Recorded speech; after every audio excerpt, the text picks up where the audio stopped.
Hey, good morning. I wanted to spend a few minutes talking about congruency, or a sense of internal alignment.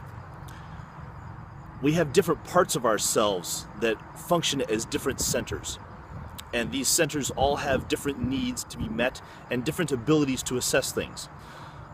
Regardless of the philosophy, whether it's 3 centers or 7 or 12 or 24 different centers in our person, these centers have a tendency to overlap or not overlap.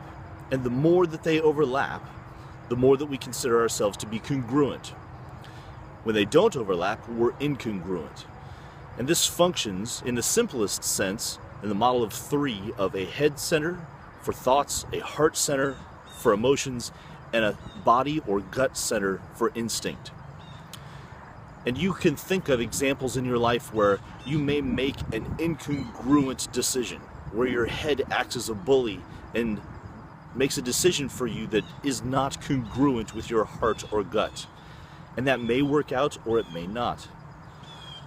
The intent of being able to think about these centers and being congruent is the more that we can align the different centers, not necessarily a sense of balance, but the more that we can get them to overlap, the more that we're able to make better decisions where we feel more confident about who we are and what we're doing.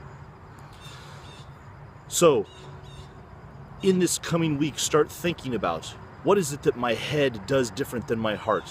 What is it that my heart does different from my gut? And what are the decisions I'm making this week that need a little bit more congruent solution?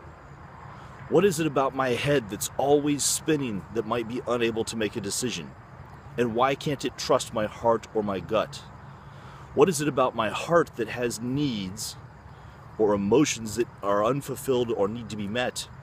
And how to communicate it to the gut or the brain? And what about that instinctive center of the gut that says, this isn't good, or yes, go ahead? If you're able to tease those apart, and then find areas in your life where they are able to overlap more, you will be able to make more confident decisions as you move forward through the path of your life. Take some time this week to practice separating those out and then looking at where they overlap and the needs that need to be met for each center in order to overlap more. Please feel free to comment in the questions section below. Ask questions, make comments. I'm John Rhoads. Thank you for the time today, and as always, I hope you're able to find purpose and meaning in your daily life.